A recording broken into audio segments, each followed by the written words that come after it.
Mari buka bersama saya langsung saja ya, Lukas pasal 24. Ayat 13 sampai dengan ayatnya yang ke-18. Saya minta maaf ini kali ini nggak ada PPT-nya ya saudara. Tapi saudara follow through aja ya.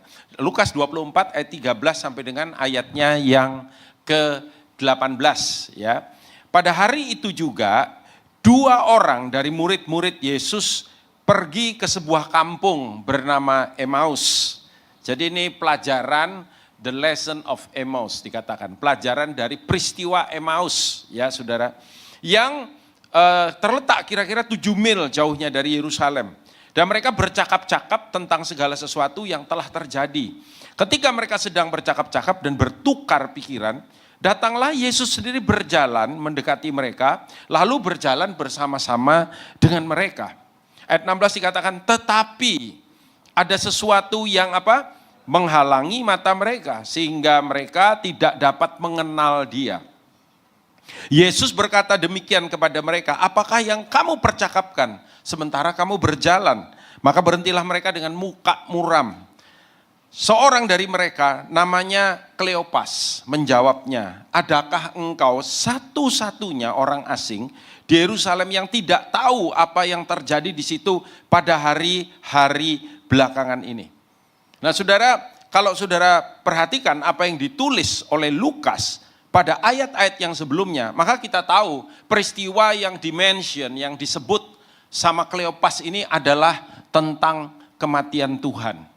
Di atas kayu salib, lalu kemudian dia dikubur, ya. Tapi mereka taunya itu cuma separuh, saudara. Bahwa Injil Kerajaan itu ada satu lagu agak lama, tapi sampai sekarang kadang-kadang masih dinyanyikan, itu ya. You came from heaven to earth to show the way. Tahu ya lagunya? From the earth to the cross, my debt to pay. From the cross to the grave, from the grave to the sky, Lord I live your name on high. Itu ada bahasa Indonesia, cuman saya nggak hafal bahasa Indonesianya. Kamu datang dikatakan dari from heaven, dari sorga ke bumi ini, ya. Untuk apa saudara? Untuk menebus dosa kita, untuk mati bagi kita. From the earth to the cross. Dari bumi ini dia berkeliling, berbuat baik, menyatakan mujizat, tetapi kemudian dia mati. Filipi pasal 4 berkata dia taat sampai mati, bahkan sampai mati di kayu salib. Nah tapi kalau stop sampai di situ saja, Paulus oleh ilham Roh Kudus pernah berkata, kalau Yesus hanya mati untuk dosa kita, maka dikatakan sia-sialah imanmu. Karena kematiannya itu membayar harga dosa kita. Tapi kebangkitannya itu yang membuat hidup kita berjalan di dalam kemenangan yang daripada dia. Amin saudaraku. Karena kematian itu musuh yang terakhir. Ya. Kenapa kok ada mati, kok ada kematian? Karena kejatuhan dalam dosa. Ya kan, kalau dalam bahasa teologi kerajaan namanya, kingdom theology. Itu ketika manusia jatuh dalam dosa. Sebenarnya manusia itu sedang melakukan pemberontakan kepada sang raja.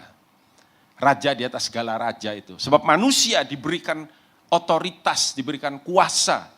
Untuk apa? Untuk menyatakan pemerintahan kerajaannya di muka bumi ini saudara. Dalam kitab Mazmur dikatakan Tuhan bertahta di sorga. Jadi kita tuh sebenarnya ketika meninggal dunia, kita tuh belum ke sorga, belum. Sorga itu tempat kediaman Allah saudara. Lalu kita kemana? Kita ke Firdaus, kata Tuhan Yesus. Masih ingat peristiwa di salib? Ya, salah satu penjahat itu berkata, itu nggak tahu ada yang tanya saya, Pak itu sebelah kanan apa sebelah kiri Pak? Tergantung dia kidal apa enggak ada hubungannya ya saudara. Enggak ditulis kanan apa kiri, pokoknya salah satunya lah ya. Yang bilang kalau engkau tiba di kerajaanmu ingatlah akan aku, betul nggak saudara? Lalu Yesus bilang apa? Hari ini juga engkau bersama-sama dengan aku di Firdaus. Jadi di mana kita ada? Jadi kalau saya kasih penghiburan atau lagi ngubur orang, ya ada jemaat atau sahabat yang meninggal, saya bilang dia ini sedang berada di tempat penantian. Tempat penantian yang bagaimana? Tempat penantian yang penuh sejahtera itu. Dia beristirahat dari segala jerih lelahnya. Sampai nanti Yesus datang untuk yang kedua kalinya. Dia akan apa saudara? Dibangkitkan. Tesalonika bilang yang mati di dalam Tuhan akan bangkit lebih dulu. Lalu kemudian kita yang masih hidup akan apa? Menyusul dia di awan-awan. Ada sebuah great convocation. Sebuah perkumpulan yang besar saudara. Di mana orang benar itu akan bertemu dengan dia di awan-awan, dibilang begitu, ya. Jadi separuh aja kalau sampai kematian, perlu ada kebangkitan. Tapi itu juga belum komplit.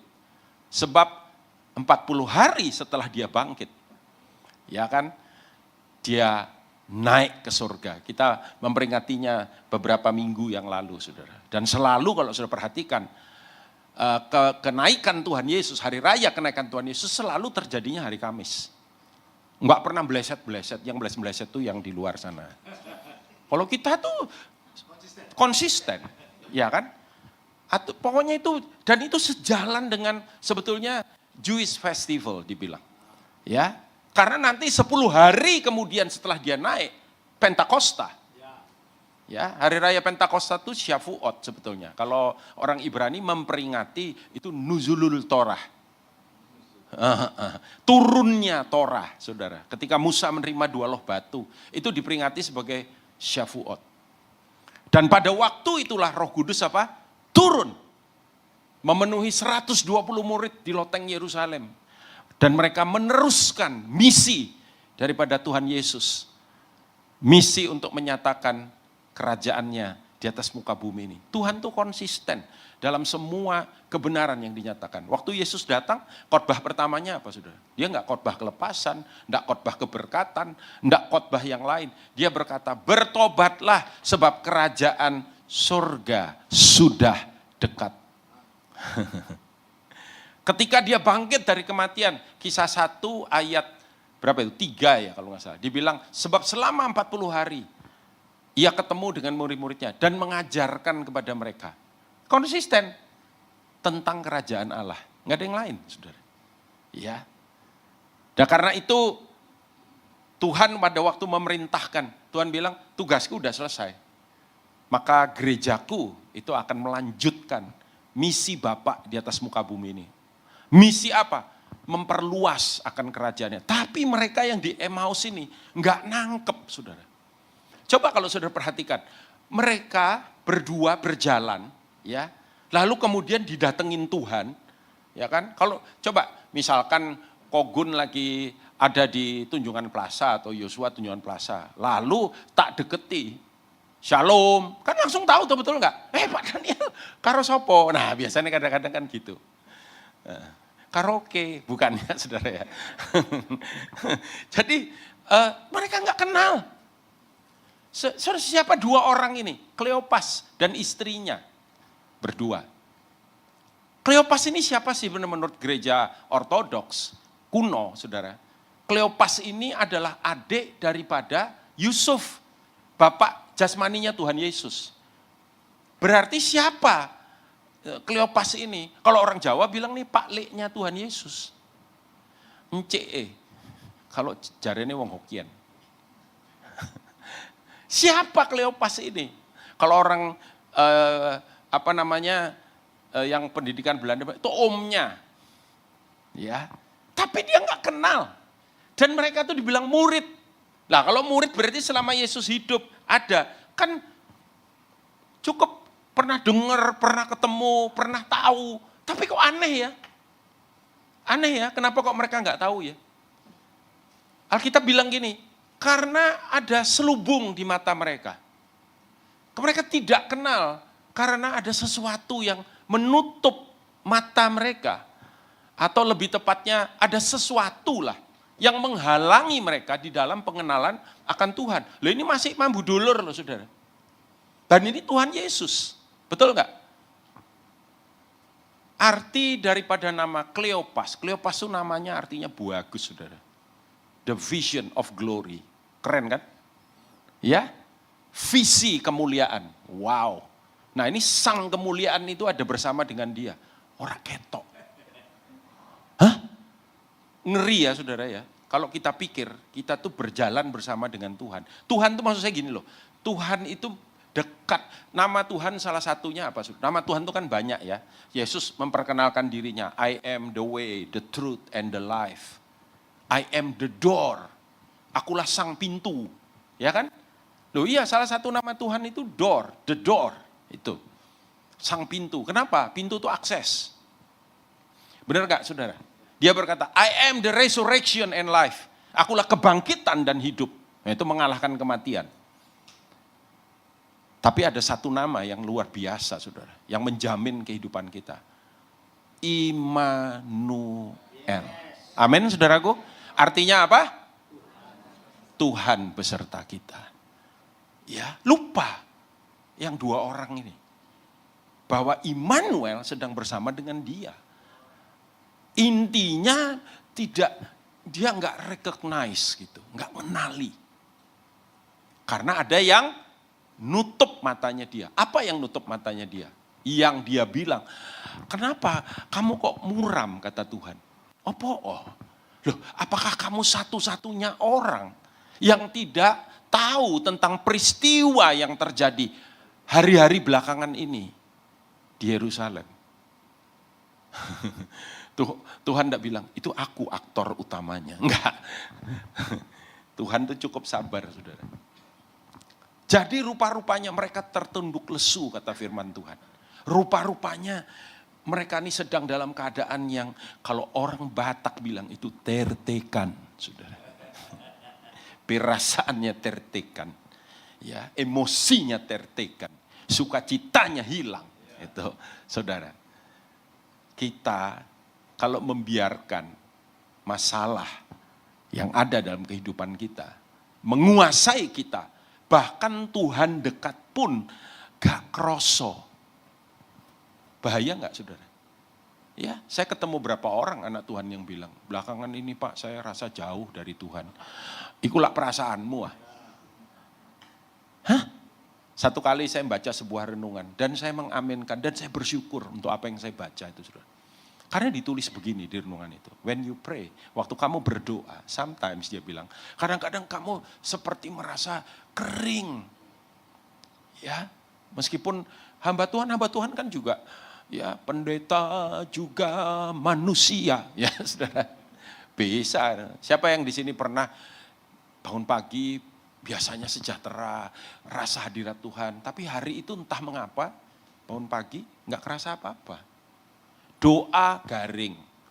Kayak doa kita tuh naik, natap plafon, turun lagi. Itu perasaan kita. Ada nggak yang pernah ngalami itu? Pernah. Ya, saya pernah saudara. Tapi artikel yang saya baca bilang begini. Apapun perasaanmu. Please dia bilang. Jangan, don't rely on it. Dia bilang. Jangan bergantung pada hal itu. Ya, cara kita berhubungan dengan Tuhan tuh lihat kebenaran. Lihat firman. Amin saudara. Kalau enggak terombang ambing iman kita. Seperti Kleopas dan istrinya. Dekat sama Tuhan. Tuhan di sebelahnya. Bahkan Tuhan ngobrol sama dia. Tapi dia gak bisa lihat. Jadi kadang-kadang kalau saya doa sepertinya kok hari ini tuh kok kayaknya gak enak. Saya gak peduli saudara. Yang saya percaya dan yang saya pegang apa? Janji firman Tuhan. Amin saudara. Yes. Ya. Makanya kenapa ibadah. Dan tidak hanya ibadah hari Minggu, enggak cukup kita itu cuma seminggu sekali itu enggak cukup, saudara. Ya, kalau gereja-gereja seperti kita ini pada umumnya seminggu tuh minimal 3 kali kan, betul enggak? Ibadah hari Minggu, ada doa malam, atau pendalaman Alkitab sebut apalah, ada komsel namanya. Seminggu 3 kali. Kenapa Pak kok mesti 3 kali Pak? Karena Bapak Putra, enggak bukan, itu enggak ada hubungannya ya, saudara. Tapi kita tuh, tapi sebenarnya gini, ditambah dengan personal devotion. Saat teduh, doa pribadi, harusnya tiap hari, benar gak saudara? Kenapa? Ya karena kita membutuhkan Tuhan senantiasa di dalam kehidupan kita. Ya. Dan saudara, kalau kita berhubungan dengan Tuhan, mengandalkan perasaan kita lebih banyak ruginya daripada untungnya. Sebab perasaan kita ini naik turun kok. Yang namanya emosi kita itu gampang berubah. Tadi pagi saya kasih ilustrasi itu. Gampang berubah perasaan kita nih. Wes salah. Kalau tiba-tiba kita ngalami dengar berita yang elek atau mengalami sesuatu yang enggak enak, itu berubah cepat perasaan. Tapi ketika kemudian kita ngalami yang lain lagi, sebagai contoh misalkan, saudara kepengen satu barang dan kemudian di toko apa gitu dan sudah confirm, saudara pasti bakal dapat, nanti dijanjini hari ini ya ambil ya Bu, ya ini sudah pasti oke. Datang ke situ barangnya nggak ada. Ada yang lebih bencek lagi, tokonya nggak ngasih kabar. Padahal datangnya jauh, udah nyediakan waktu. Saudara kuciwa, bukan kecewa lagi. Ya, dan pada waktu yang sama, kemudian saudara apa? Ketemu sama temen di tempat itu. Udah lama nggak ketemu, ayo ini. Gimana. Wah terus teman saudara bilang, ketepaan. Aku tuh ada perlu. Ada gangtau katanya. Gangtau itu bahasa Ibrani itu artinya bisnis. Ya. Ini tacuan. Yang kurang lebih artinya apa? Bersatu, bukan ya. Ini cuannya gede nih. Kamu nanti yang misalnya. Wah happy gak kita saudara? Happy. Dalam sesaat berubah. Apa saudara? Perasaan kita. Emosi itu paling gak bisa diandalkan. Sudahlah. Ya. Tapi firman Tuhan itu ya dan amin. Haleluya. Amin saudara. Jadi gimana cara kita itu berhubungan sama Tuhan? Pegang firman-Nya. Iman timbul dari pendengaran. Pendengaran akan apa saudara? Firman. Ya. Karena sang firman, siapa Kristus? Logos. Salah satu nama Tuhan itu dia tuh Logos. Sang firman. Jadi kalau saudara pegang itu, ya saudara bersama dengan dia. Ya. Nah, puji Tuhannya saudara. Yesus gak kemudian kecewa sama mereka. Walah, gak eru. Ya, aku puji Tuhan sampai hari ini. Tadi pagi itu saya dapat satu renungan singkat banget, ya. Kiriman itu dari Koan ya, Pak Andreas Raharjo. Saya baca. Tuhan itu tidak pernah meninggalkan kita. Dia setia. Dia ngerti pergumulan, kelemahan, tantangan yang ada dalam hidup kita. Dia menyertai kita senantiasa. Saya terhibur, saudara. Iman saya dibangkitkan. Ya, akan kebenaran. Itu benar, itu iya dan amin. Itu janjinya. Dia tidak pernah meninggalkan kita. Kita yang kadang-kadang meninggalkan dia. Tuhan itu setia. Salah satu namanya Tuhan. Mau tahu Tuhan itu lihat namanya, saudara. Di dalam kitab Wahyu, dia disebut the faithful and true. Yang setia. Ada lagu lama banget tuh. Yang setia dan yang benar, namanya Yesus. Yang layak kita sembah, namanya Yesus. Betul ya? The faithful and true. Firman itu kan ya dan amin itu tadi. Amin itu salah satu nama Tuhan.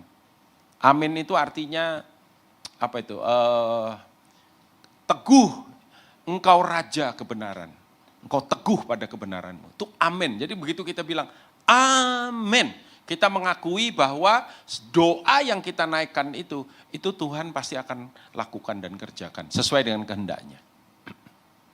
Nah, saudara kita lihat dari case ini, kita bersyukur kenapa? Karena kita melihat di sini Tuhan tidak kemudian kecewa, saudara. Sebab Tuhan tetap menyertai mereka. Bahkan dengan sabarnya itu Tuhan Yesus ngajari mereka. Bimbing mereka, mimpin mereka. Kan Tuhan seringkali juga gitu sama kita. Yang penting kita nggak lari dari dia, saudara. Coba kalau sudah baca ayat 25 sampai dengan ayatnya yang ke-28. Lukas pasal 24, ayat 25 sampai dengan ayat 28. Dikatakan lalu ia berkata kepada mereka, hai kamu orang bodoh, ditegur memang. Ya, hai kamu orang bodoh, betapa lambannya hatimu. Sehingga kamu tidak percaya segala sesuatu yang telah dikatakan para nabi. Coba saya mau nanya sama saudara, yang telah dikatakan para nabi itu sebetulnya bentuk realnya apa sih saudara? Firman, betul. Ya, yang telah dikatakan para nabi itu yang kita bilang Alkitab itu. Ya kan? Ketika zaman ini belum ada perjanjian baru. Masih pakai apa? Tanah namanya. Kalau Alkitabnya orang Yahudi itu tanah, ya. Tanah itu terdiri dari 3 bagian besar Alkitab. Torah, Nevi'im. Nevi'im itu kitab nabi-nabi.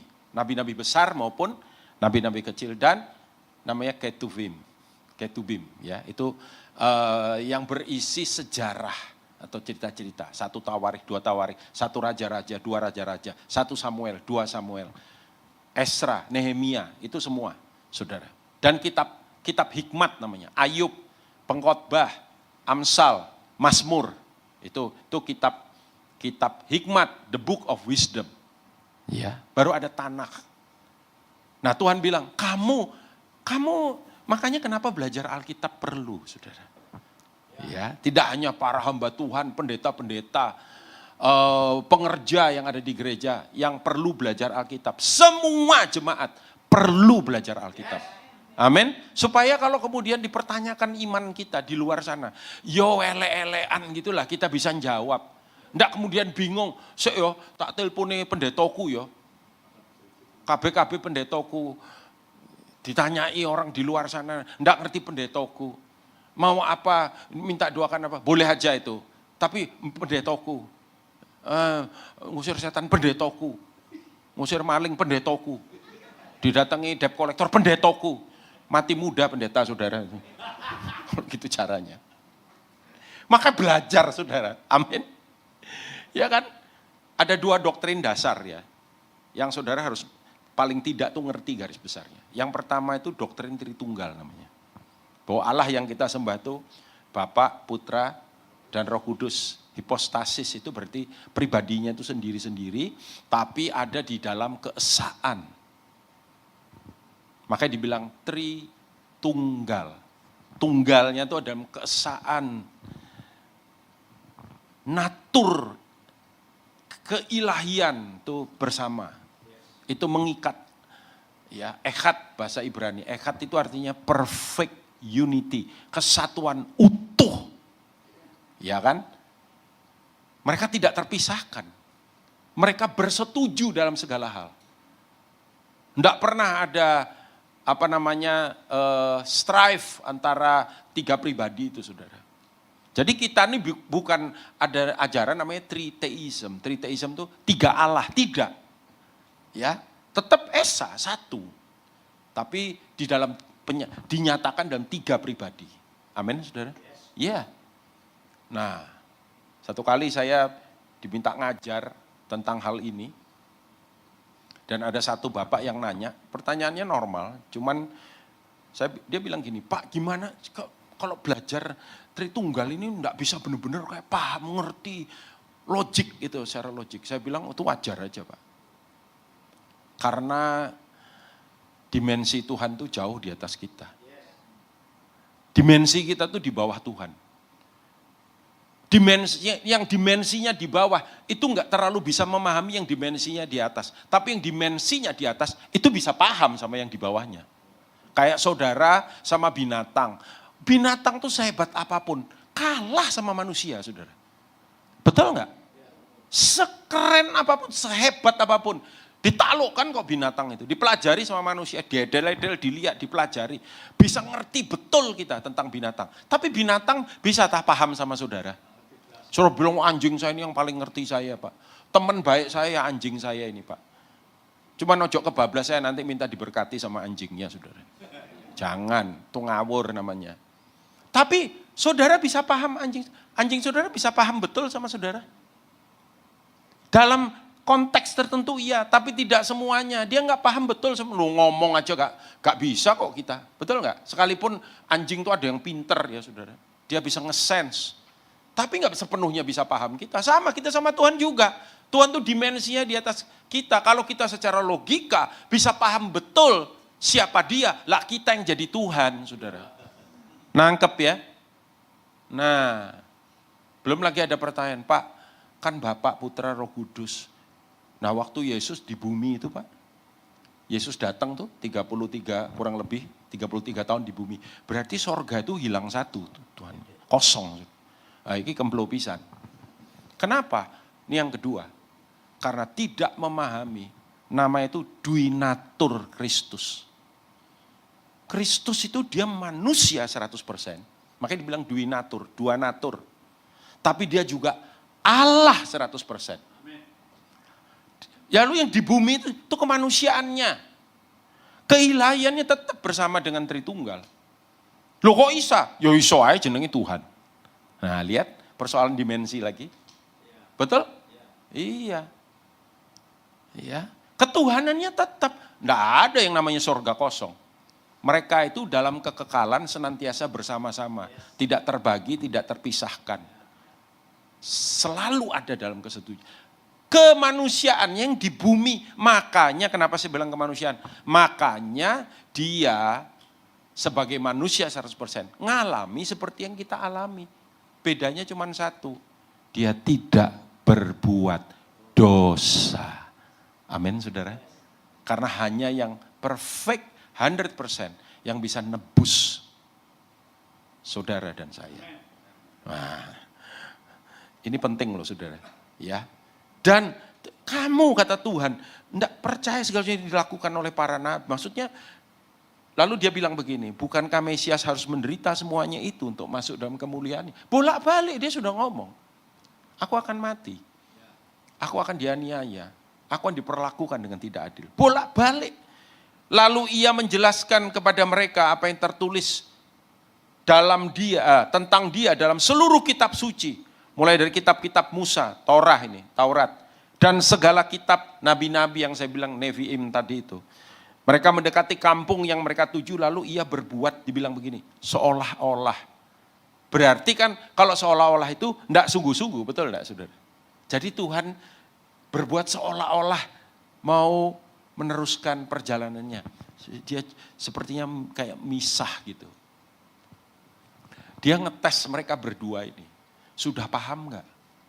Ya. Nah kita bersyukur bahwa ternyata Tuhan tidak sungguh-sungguh mau ninggalkan kita. As long as apa saudara? Kita tidak menyerah, betul enggak saudara? Iya. Karena kemudian mereka mendekati kampung yang mereka tuju, kata firman. Lalu ia berbuat seolah meninggalkan. Tapi mereka bilang, apa? Ini kan sudah mau malam ya. Nah, jadi sama Kleopas sama istrinya itu ditahan saudara. Tuhan Yesus. Ayat 29, tetapi mereka sangat mendesaknya. Katanya tinggallah bersama-sama dengan kami. Mulai ngeh sekarang. Pada waktunya. Jadi gini saudara, kalau saudara dengar tadi dari depan, adanya masalah, adanya problem, adanya tantangan. Saya tahu itu ada saudara yang ngadepi tantangan yang tidak mudah, ya saudara ya. Dari berbagai segi, dari berbagai sisi. Ada orang datang yang konseling, ada orang yang konseling sama kita datang masalah keluarga, bukan tentang suami istri, tapi orang tua dengan anak. Anaknya pemberontak, anaknya seenaknya sendiri, anaknya enggak dewasa. Sudah berumur tapi enggak dewasa. Umur sama kedewasaan itu dua hal yang berbeda. Betul enggak saudara? Ya kan? Ada anak muda, masih muda banget. Umurnya mungkin baru belasan tahun, tapi dewasanya bagus banget. Satu kali anak saya nomor 1 itu ngobrol sama istri saya saudara. Lalu dia bilang gini, usianya 23 ya. Lalu dia bilang, "Mah, aku tuh kalau ini ya ngobrol atau ya koncoan lah sama yang seumuran, rodok gak gatuk katanya. Kenapa? Arek-arek itu masih kayak anak kecil. Tapi kalau dengan yang usianya sekitar 26, 28 itu nyambung aku. Loh, tapi jangan nyari pasangan yang umur segitu. Ya, istri saya bilang, ya apa ya iki ya. Karena dia lebih dewasa, saudara. Ketika dia ngobrol dengan yang seumuran dia, arek-arek ini enggak punya visi kalau dia bilang. Masih pengen happy-happy, enak-enak. Lo hidup tuh kan enggak cuman happy-happy kan, betul enggak saudara? Iya, ada tantangannya dan lain sebagainya. Dia sudah berpikirnya ke sana. Gimana saya bisa dapat kerja yang baik, gimana saya bisa prepare hidup saya, gimana kemudian saya ya harus menyediakan semua untuk kehidupan ini, rumah, pekerjaan yang settle dan lain sebagainya. Nah, arek-arek sing umur 20-an apalagi baru lulus SMA ini, mikirnya yang apa? Happy-happy. Aku kurang cocok katanya. Ya enggak apa-apa. Lebih bagus kamu lebih dewasa dulu nanti. Itu loh, kedewasaan dan usia itu beda saudara. Sementara itu kita ketemu dengan orang yang usianya sudah senior. Jadi kalau di Indonesia itu senior itu 55 ke atas itu. Usia senior. Senior tuh maksudnya tua itu. Saya enggak suka dengan istilah tua. Apa mana tuwek? Tuwek elek. Nah, jadi saya kalau ngomong di gereja, saya bilang, oh ya usia senior. Ya. Saya sih belum sampai segitunya, saya kan 38 usia saya. 38, lebih sih. Ya, lebihnya jauh. Saudara, saya ketemu dan kekanak-kanakan. Childish, kekanak-kanakan. Lupa, bukankah Alkitab berkata, Tuhan Yesus pernah bilang, kalau kamu tidak jadi seperti anak-anak, kamu tidak layak masuk. Loh, itu bahasa Inggrisnya, childlike. Childlike dengan childish, itu beda mas. Childlike, itu kayak kanak-kanak dalam konteks kepolosan, kebaikan. Anak kecil itu kan apa adanya. Tapi kalau childish, itu ada apanya. Beda saudara. Kekanak-kanaan, bencekno salah. Wong tuwek kekanak-kanaanku bencekno. Dia bilang tuwek gak ro tuwek iki. Kok iso tuwek modele koyo ngono? Kok arek cilik ngono lho. Ngambekan, ditegur gak bisa, diarahkan susah. Nah, Tuhan mau kita itu dewasa, saudara. Ya. Dan ketika kemudian mereka berjalan bersama dengan Tuhan. Melek dia. Oh ini penting ini aku ngomong. Belum kenal, belum tahu. Belum tahu siapa yang berjalan bersama dengan dia. Tapi coba kita teruskan ya, kita baca ayatnya tadi. Dibilang mendesak, lalu masuklah ia bersama-sama dengan mereka. Untuk tinggal bersama-sama. Waktu ia duduk makan dengan mereka. Lihat ini saudara. Momen ini harus terjadi dalam hidup kita. Jadi masalah itu bisa nutup pengenalan kita akan penyertaan Tuhan dalam kehidupan kita. Saya kasih ilustrasi ya. Alat ini apa namanya ini? Pointer ini dengan saya besar mana saudara? Kok lama jawabnya? Ini loh, ukurannya ini sama ukuran tubuh saya ini gede mana? Iyalah, nggak perlu profesor yang jawab. Pasti lebih gede saya, jelas. Tapi kalau pointer ini saya taruh di depan mata saudara,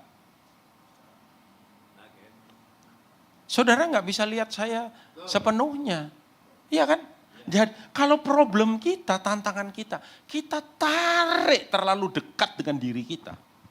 Maka Tuhan yang besar itu pun tidak kelihatan, saudara. Itu yang terjadi pada Kleopas dan istrinya. Tapi Tuhan sabar. Coba sambil senyum lihat kiri kanan bilang, Tuhan sabar sama kamu. Iya.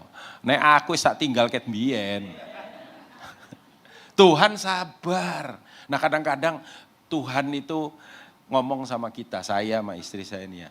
Ketika bina orang, ketika memuridkan. Saya itu enggak pernah memuridkan, saudara. Karena momen saya stop memuridkan, saya juga stop bertumbuh. Karena lewat pemuritan itu, kita dibentuk sama Tuhan. Orang kan macam-macam, saudara. Ono sing nyenengno, ono sing bencekno. Orang tuh macam-macam. Nah kita belajar. Ya, kita juga belajar. Gimana caranya. Itu. Jadi waktu saya baca perikop ini, saya bilang benar Tuhan. Dan Tuhan pun, karena saya juga belum sempurna, juga belajar untuk mengerti saya. Dan itu yang dilakukan, kita bersyukur karena dia tidak pernah meninggalkan kita.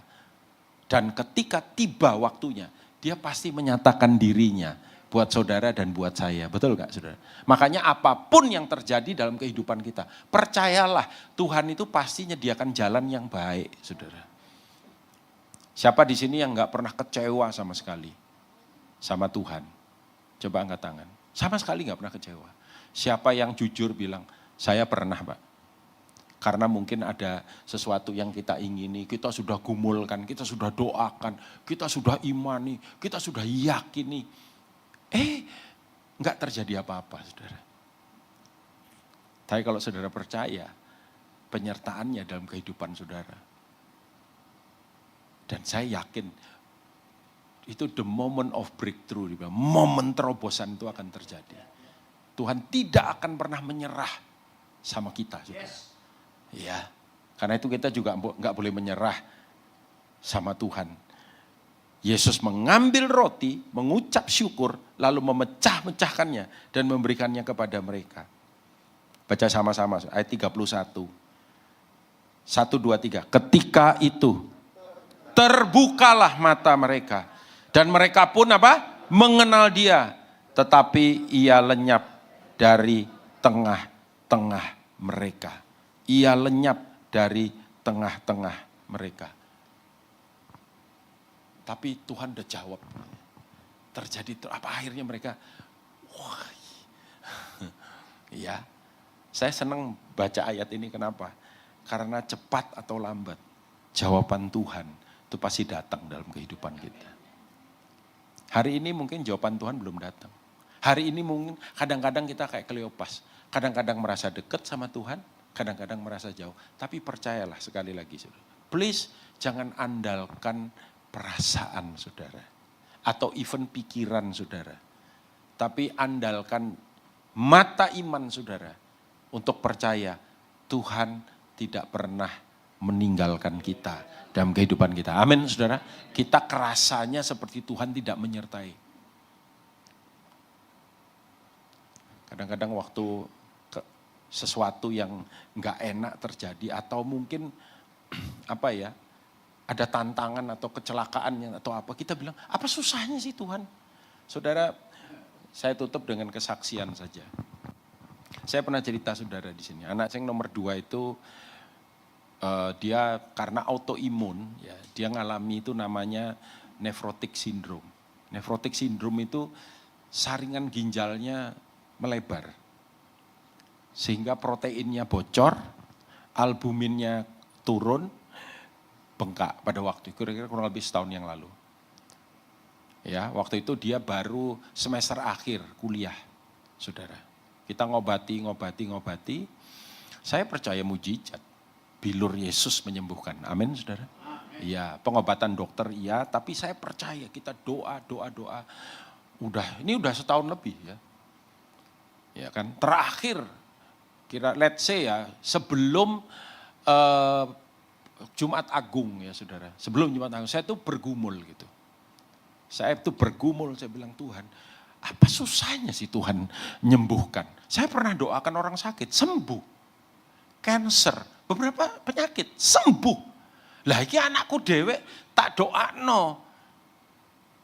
Kok terus sakit sampai hari ini, saudara, memang ini udah kemajuannya luar biasa ya. Saya tuh, jadi itu berapa bulan, 2 bulan yang lalu lah kurang lebih ya. Sebelum Mei kan ya, Jumat Agung itu April ya. Saya tuh bergumul saudara. Sepertinya saya nggak dapat jawaban. Kenapa sih Tuhan? Saya perlu breakthrough untuk kesehatannya dia. Saya sudah saya percaya dengan the power of confession ya. Kita ngakui tiap malam kita doa, tumpang tangan, bilur Yesus menyembuhkan. Bla bla. Waduh, udah pokoknya itu sudah semualah saudara ya. Diurapi pakai minyak, sudah saudara. Nggak signifikan. Sampai satu hari Tuhan kasih understanding. Nah, ini moment of breakthrough. Kasih understanding buat saya. Tuhan bilang begini, kamu kok susah bersyukur ya? Kamu tuh hamba Tuhan. Nah jadi makanya saya bilang pendeta juga manusia ya saudara. Tapi Tuhan selalu kasih jawaban. Dan jawabannya tuh bikin kita terbuka mata kita. Lalu Tuhan bilang gini, coba kamu hitung tuh. Mulai dari dia sakit awal sampai hari ini. Coba kamu hitung. Ini kalau ngomong kasar, kira-kira berkat yang kamu dapat tiap bulan. Nutut tah. Ya. Karena pengobatannya enggak di Indonesia, saudara. Obat yang dipakai. Aku mau nanya sekarang, Tuhan. Sampai hari ini kamu ada utang tah? Ngobati anakmu itu enggak ada, Tuhan. Sampai hari ini kamu kekurangan tah? Enggak, Tuhan. Lah yang bawa pikir itu apa coba? Itu mujizat juga kan? Sampai hari ini tadi pulang ibadah aja loh, istri saya bilang, kamu tahu nggak habis berapa itu? Karena baru pulang untuk check up saudara, entek piro. Saya mikir-mikir, iya kok ya ada aja. Ada aja orang-orang yang dipakai Tuhan. Nih kalau saya ngomong gini, ini bukan saya ini iman bisik-bisik, enggak ya saudara. Saya menyaksikan bagaimana pemeliharaan Tuhan dalam kehidupan kami. Karena apa yang jadi maunya kita, belum tentu itu maunya Tuhan. Tapi yang jelas maunya Tuhan selalu lebih baik daripada maunya kita. Tepuk tangan buat dia. Amin. Tapi kadang-kadang masalah itu bisa nutup mata kita. Iya. Karena itu hari ini saya ingin ajak saudara bersama. Bilang sama Tuhan, Tuhan buka mata iman saya. Terutama saudara yang lagi ngalami pergumulan. Supaya saya bisa lihat tangan Tuhan itu nyata bekerja di dalam kehidupan saya. Tuhan Yesus memberkati. Mari kita